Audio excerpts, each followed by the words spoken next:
Berjumpa kembali bersama vlogger Debaters. Salam sehat. Kali ini kami mau menjelaskan tentang siapa sih Isa Al-Masih dalam surat Al-Fatihah. Yuk kita cari tahu teman-teman. Kita perlu mengingat bahwa surat Al-Fatihah adalah surat utama dalam Al-Quran. Dapat dikatakan bahwa 7 ayat dalam Al-Fatihah diucapkan lebih sering dari semua doa lain di dunia. Setiap orang Islam sangat menghargai surat Al-Fatihah teman-teman. Beberapa nama yang diberikan orang Islam pada surat pertama ini diantaranya adalah sebagai Ummul Kitab atau induk kitab, Ummul Quran atau induk Al-Quran, As-Salah yang berarti sholat, Al-Hamid yaitu pujian, Al-Wafiyah yang sempurna, Al-Kafiyah yang mencukupi, dan yang terakhir Ad-Du'a atau doa. Maka Al-Fatihah adalah surat utama dalam Al-Quran, sehingga menurut Al-Bukhari, sholat tidak sah jika tidak memuat Al-Fatihah. Jawaban dari semua doa itu adalah di surat Az-Zukhruf ayatnya yang ke-61. وَإِنَّهُ لَعِلْمٌ لِلسَّاعَةِ فَلَا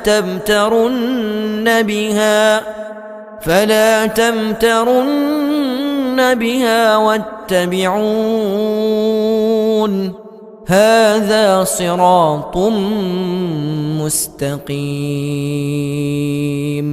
Dan sesungguhnya Isa itu benar-benar memberikan pengetahuan tentang hari kiamat. Karena itu janganlah kamu ragu-ragu tentang kiamat itu dan ikutilah aku. Inilah jalan yang lurus. Ingat ya, suratnya di kisah surat Az-Zukhruf ayatnya yang ke-61. Isa juga dapat dikatakan nabi yang sangat dihargai oleh setiap mukmin di dunia.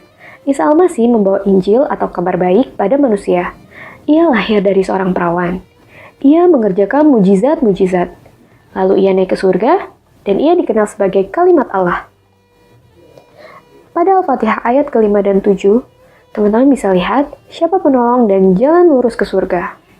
Nah, teman-teman, makna Al-Fatihah ayatnya yang ke-5 dan ke-7 mengingatkan kita akan sifat-sifat Allah yang agung, dan hanya Allah yang wajib kita sembah. Tapi, siapakah penolong dan jalan yang lurus yang berkuasa menjamin kita ke surga ya? Dan siapakah Allah yang layak kita sembah? Bagaimana Al-Fatihah jika ditafsirkan dalam terang Injil? Bagaimana pandangan Isa Al-Masih tentang isi Al-Fatihah? Jelas, pertanyaan ini sangat penting. Al-Fatihah ayat 5 mengingatkan kita bahwa hanya Engkaulah yang kami sembah. Tepat, bahwa penyembahan kita hanya kepada Allah. Jika tidak, kita jatuh ke dalam dosa syirik. Tapi, apakah Isa Al-Masih banyak disembah dan menerima penyembahan? Injil Allah menyaksikan bahwa raja-raja dari timur mencari bayi Isa Al-Masih sampai ke Palestina. Ketika ketemu bayi Isa Al-Masih, mereka sujud menyembah dia, yaitu Isa Al-Masih. Mereka pun mempersembahkan persembahan kepadanya, yaitu emas, kemenyan, dan mur. Teman-teman bisa lihat di Matius 2 ayatnya yang ke-11. Isa Al-Masih layak menerima penyembahan manusia karena hakikatnya adalah kalimat Allah atau firman Allah. Apakah Isa Al-Masih berkuasa menolong kita? Hanya Allah sumber pertolongan semua makhluknya. Tepatlah, Al-Fatihah ayat 5 menuliskan, dan hanya kepada Engkaulah kami meminta pertolongan. Berkuasakah Isa Al-Masih menolong segala kebutuhan kita? Ketika pelayanannya di dunia, Isa banyak menolong kebutuhan manusia. Ia memberi makan yang kelaparan, menyembuhkan yang sakit kusta, lumpuh, buta, dan banyak lagi. Ia juga berkuasa membangkitkan orang yang mati. Karena masih hidup, Isa Al-Masih berkuasa menyelamatkan manusia dari siksa kekal di neraka. Jelas, Isa Al-Masih juga berkuasa menolong segala masalah kehidupan kita, sebab ia memiliki segala kuasa Allah. Siapakah jalan yang lurus dan benar itu? Salah satu permohonan Al-Fatihah ayat yang ke-6, tunjukilah kami jalan yang lurus. Hanya Allah yang maha tahu jalan yang lurus dan benar. Jalan lurus dan benar ialah jalan menjamin ke sorga, bukan?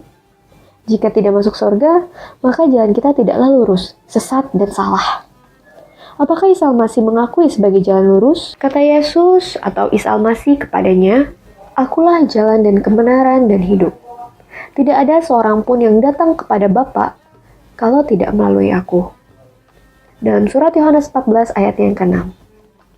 Isa Al-Masih adalah jalan dan sumber kehidupan. Dia berkuasa menjamin kehidupan kekal manusia yang beriman kepadanya. Karena sesuai dengan sifat Allah dalam Al-Fatihah ayat ke-5 dan ke-7, maka Isa Al-Masih adalah Allah. Bagaimana Isa Al-Masih menjadi jalan lurus ke surga? Isa Al-Masih atau kalimat Allah begitu mengasihi manusia. Maka Ia rela menjadi manusia untuk mati tersalib guna membayar lunas hukuman dosa manusia. Melalui kematiannya, ya kematian Yesus Kristus. Dia menjamin pengampunan dosa dan hidup kekal bagi setiap orang yang percaya kepadanya. Itulah cara Isa menjadi jalan lurus ke sorga. Terima kasih teman-teman, semoga memberkati. Salam bongkar.